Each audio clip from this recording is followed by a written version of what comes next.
Tinkle, Tinkle, tinkle, little, star. how I wonder what you are. Oh, Oh, Hey yongs everybody, welcome back to my channel Andre Ferdinand. Thank you buat kalian semua yang sudah klik video ini. Jangan lupa klik tombol subscribe, like, dan share serta komen untuk dukung channel ini upload video-video yang seru dan menarik pastinya. So, ini adalah video kedua gua di YouTube sekaligus menjadi tugas kuliah gua. Karena yang kita tahu selama masa pandemi ini pendidikan, pekerjaan, semua dilakukan di rumah. Yes, work from home. Oke, kali ini kita akan membahas suatu kisah yang sangat tragis dan sadis, serta sempat menggemparkan Indonesia di tahun 2015 lalu. Kisah ini mengenai suatu keluarga yang memiliki anak yang lucu, cantik, dan pintar. Tapi sayang, nyawanya diakhiri oleh ibunya sendiri. Padahal yang kita tahu banyak banget keluarga di luar sana yang menginginkan anak yang lucu dan cantik seperti ini. Ya, tapi dia ditakdirkan tidak berusia panjang. Oke, semoga kisah ini bisa memberikan pelajaran buat kita untuk lebih peduli dengan lingkungan sekitar dan membuat kita lebih bersyukur apapun kondisi kita saat ini. Oke, gue akan bahas kisah ini, ibu angkat yang membunuh anaknya dengan tega dan sadis. Let's start it. Perjalanan kasus pembunuhan Angelin. Lahir 19 Mei 2007 di sebuah klinik bidan di Canggu, Kabupaten Badung, Bali. Angelin Magawe adalah nama yang diberikan orang tua angkatnya Margaret Magawe dan Douglas Scarborough, suami kedua Margaret yang warga negara Amerika Serikat. Suaminya ini meninggal pada 2008 silam. Angelin dijadikan anak angkat ketika berusia 3 hari dengan dokumen pengangkatan anak yang hanya dari notaris. Kedua orang tua kandungnya, Hamidah dan Roshidi, menyerahkan hak asuh karena alasan tidak mampu mengasuh. Saat itu keduanya bekerja di sebuah proyek konstruksi di Bali. Penyerahan bayi Angelin adalah hari pertemuan terakhir bagi orang tuanya sampai mereka mendengar peristiwa tragis ini. Semua keluarga tidak tahu Hamidah ini punya anak yang diasuh oleh orang lain. Kata Sani, saudara perempuan Hamidah, keluarganya mengaku baru ngeh setelah polisi mencari orang tua kandung Angelin ke Banyuwangi, kampung halamannya. Sehari setelah kuburan anak perempuannya ditemukan, Hamidah terlihat histeris di kamar jenazah RSUP Sanglah. Rosidi juga datang setelah dicari polisi. Keduanya sudah berpisah saat Hamidah mengandung anak ketiga, adik perempuan Angelin. Kini Hamidah mempunyai anak keempat dengan suami kedua. Saat melahirkan Angelin, Hamidah masih remaja, sekitar 15 tahun. Bisa jadi pernikahan dini ini berdampak pada penyerahan hak asuh Angelin. Ketika itu ia sudah punya anak pertama berusia sekitar 1,5 tahun. Lalu legalitas pengangkatan Angelin oleh Margaret ternyata bermasalah juga.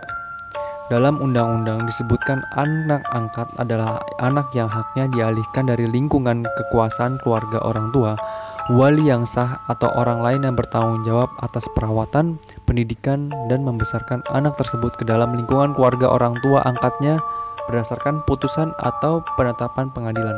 Tapi di awal tadi kita menjelaskan bahwa pengangkatan Angelin ini hanya disertakan surat-surat dari notaris tanpa penetapan pengadilan. Yap, jadi Angelin ini adalah salah satu anak dari Hamidah dan Roshidi yang diadopsi kepada Margaret. Ya, kemungkinan alasannya karena ekonomi dan pernikahan dini yang belum siap. Oke, kita lanjut ya. Dilaporkan hilang dan menuai dukungan. Keriuhan di dunia maya dimulai ketika banyak sekali siluaran informasi kehilangan Angelin yang dibuat keluarga Margaret pada 16 Mei 2015. Sebuah Facebook page dibuat dengan nama Find Angelin Bali's Missing Child. Di halaman ini banyak poster pengumuman pencarian Angelin dan doa bersama. Bekerja sama dengan lembaga Save Childhood, keluarga banyak menyebar foto-foto Angelin yang sedang tersenyum, ceria, sedang makan, bermain, dan lainnya. Ya, sebuah gambaran bahagia tentang Angeline dan keluarganya. Media terus melaporkan kasus yang diklaim penculikan oleh keluarga Margaret. Sampai beberapa media menulis ada dugaan diculik penjual gas, perempuan, dan lainnya. Lalu beberapa pejabat juga datang ke Bali karena didesak sejumlah lembaga perlindungan anak. Menteri Pemberdayaan Perempuan dan Perlindungan Anak, Yohana Yambise, datang ke rumah korban namun tak berhasil bertemu penghuni. Yohana lalu mendatangi sekolahnya. Yohana minta kepolisian memeriksa rumah korban. Lamanya pengungkapan kasus ini membuat kepala sekolah SD 12 Sanur, sekolah Angeline dan para guru berinisiatif mencari balian. Oke, jadi balian itu di Bali kayak semacam dukun. Ya, jadi mereka itu meminta bantuan dukun untuk nerawang, untuk membuka Angeline ini di mana gitu, melalui dukun ini, lewat balian ini. Istilahnya dalam bahasa Bali meluasin. Balian ini dalam istilah dalam bahasa Bali, balian ini meluasin. Hasilnya Angeline disebut masih ada di sekitar rumah, kata si balian. Ketut Truta, kepala sekolah Angeline dan beberapa guru mulai menyebut keanehan siswanya. Misalnya sering terlambat masuk sekolah, rambut kusut, bajunya bau tahi ayam, dan cenderung pendiam.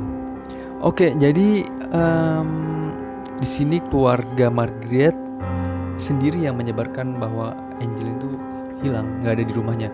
Jadi mereka yang menyebarkan post di Facebook, meminta pertolongan dengan nempelin poster.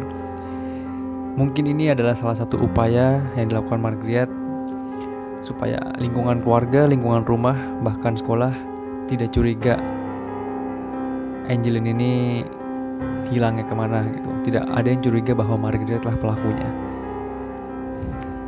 Cukup misterius ya.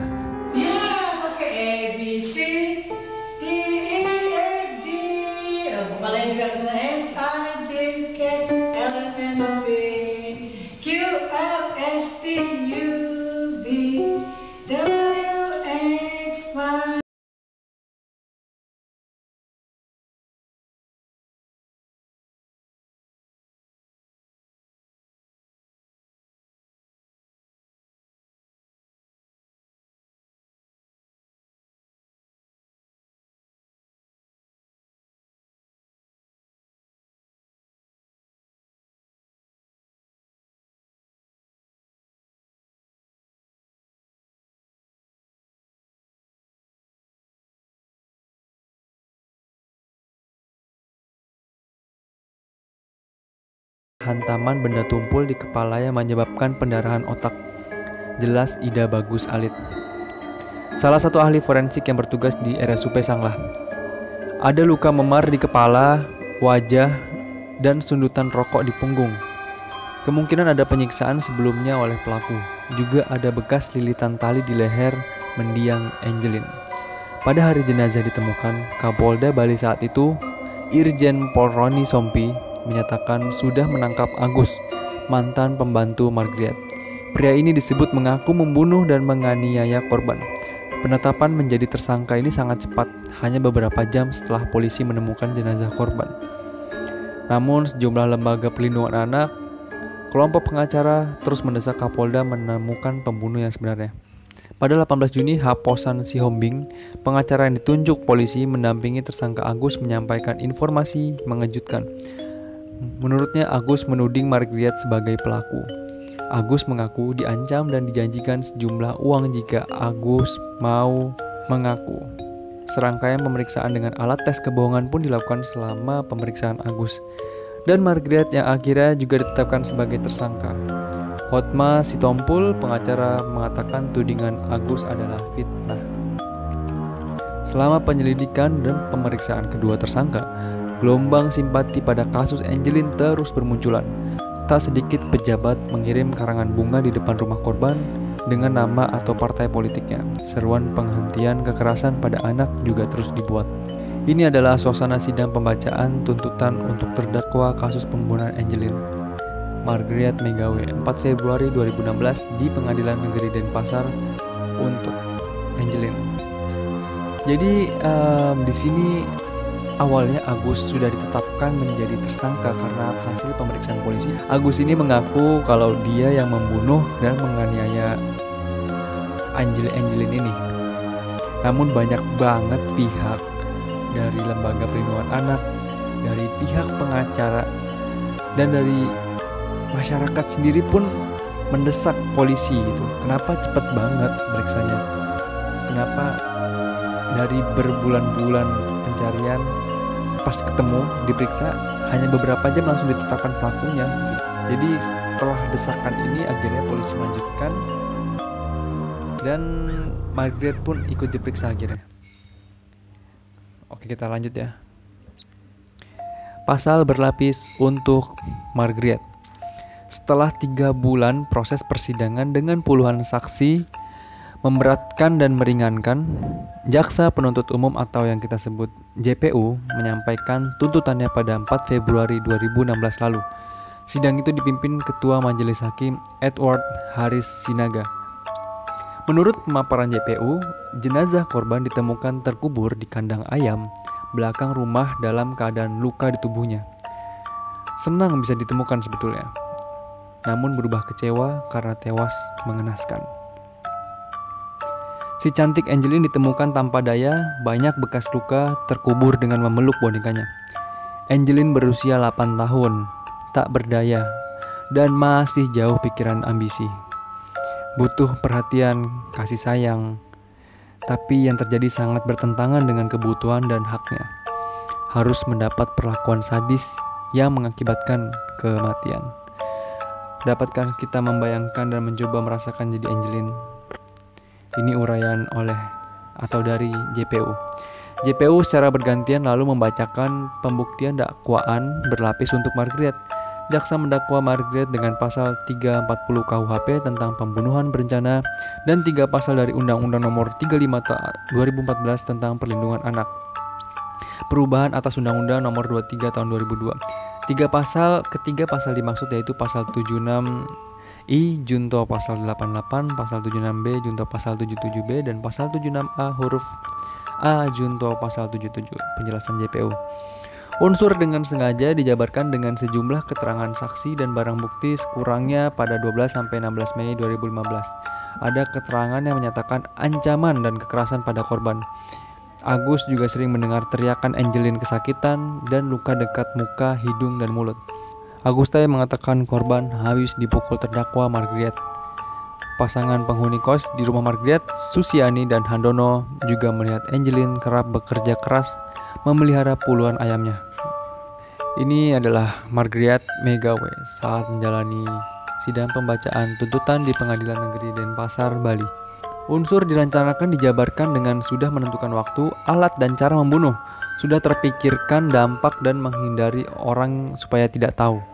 Tak penting apakah dalam kondisi tenang atau emosional. Pemilihan tempat, alur, alibi, dan lahan dipaparkan JPU. Tempat dilakukan di rumah tertutup pagar walau ada penghuni kos. Dilakukan di dalam kamar terdakwa dengan menutup pintu. Pemilihan waktu pada 16 Mei 2015 pukul 16 WITA waktu Indonesia Tengah.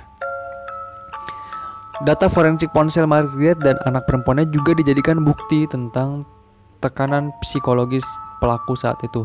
Misalnya pada 13 Mei terdakwa kirim SMS ke Yvonne, anak Margaret dari pernikahan pertamanya.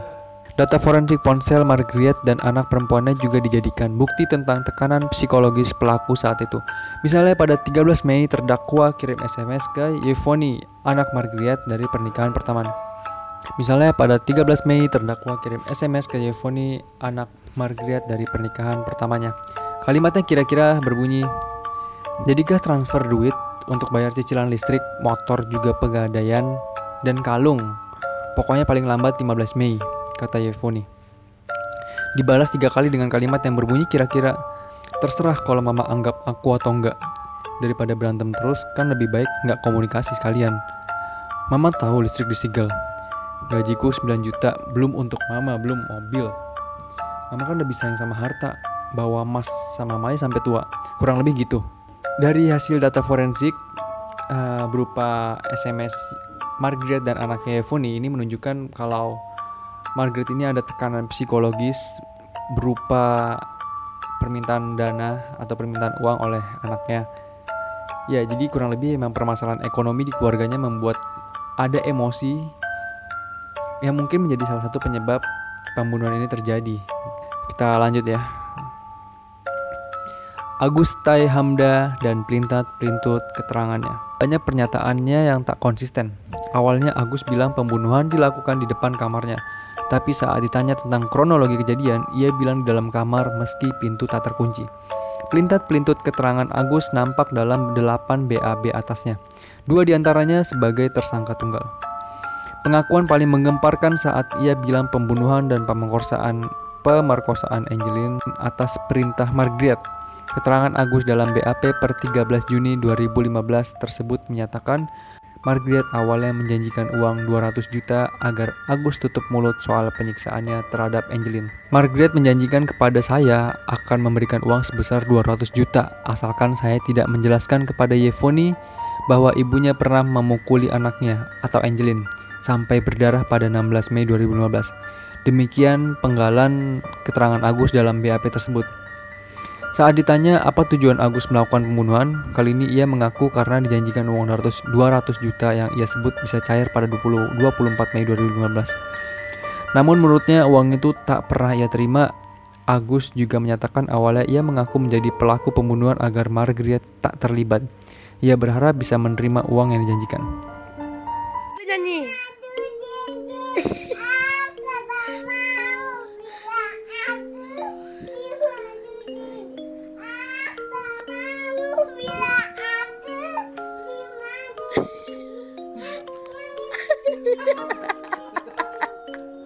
Baby mana ada?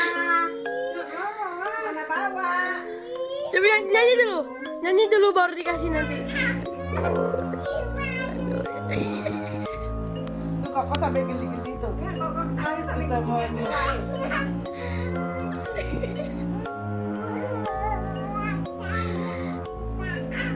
Pulang saja ke rumah orang tuamu.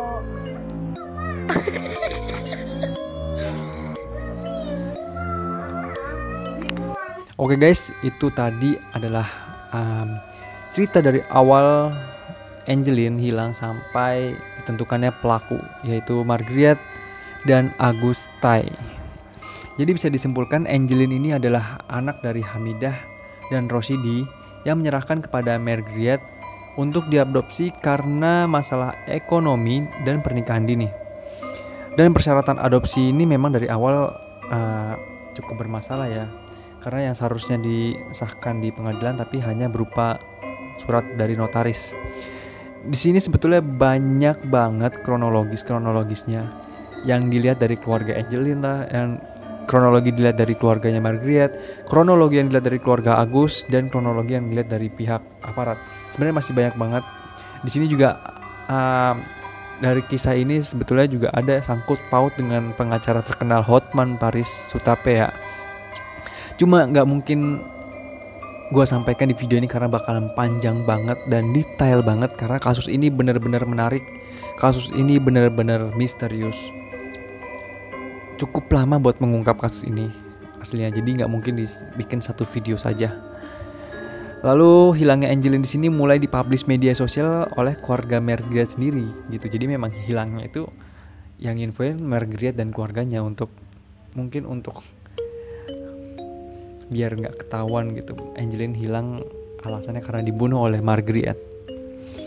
Bisa kita lihat juga bahwa Agus ini awalnya menjadi pelindung Margaret agar mengaku menjadi pelaku tersangka pembunuhan.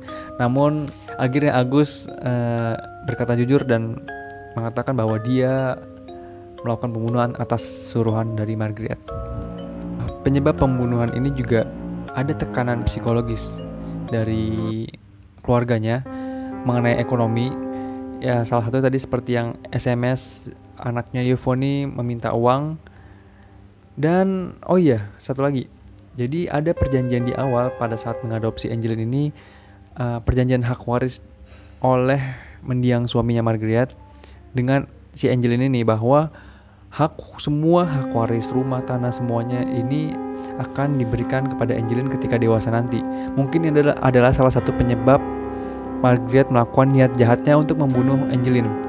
Ya, karena ada tekanan ekonomi dan ada peluang kesempatan mendapatkan hak waris jika Angeline ini diakhiri nyawanya.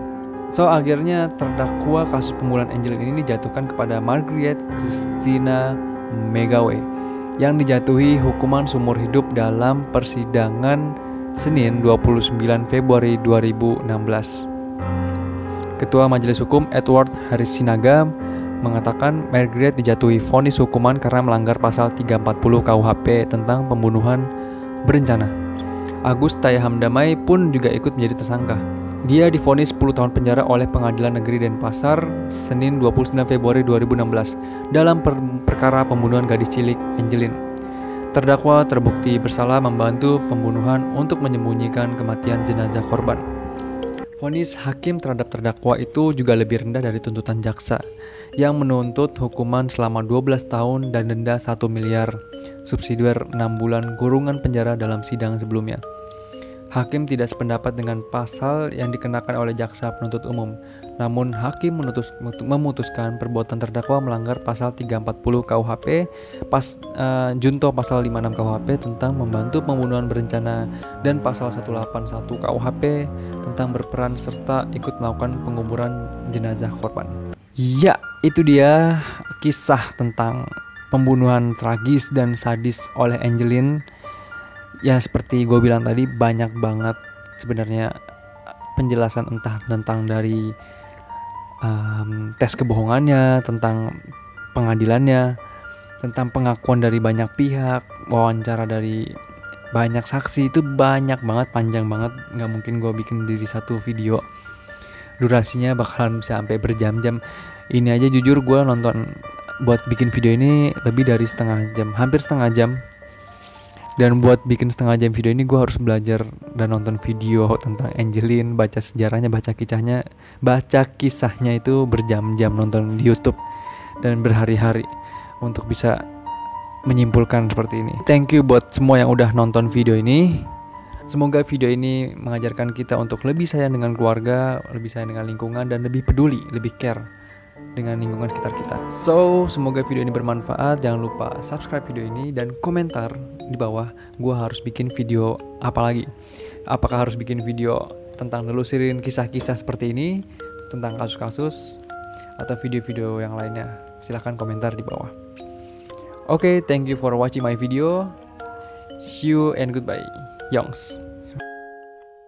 Go twinkle, Little star, how I wonder what are up above, sky so high, like a diamond in the sky, twinkle twinkle, twinkle, little star, how I wonder what you are. Oh, oh,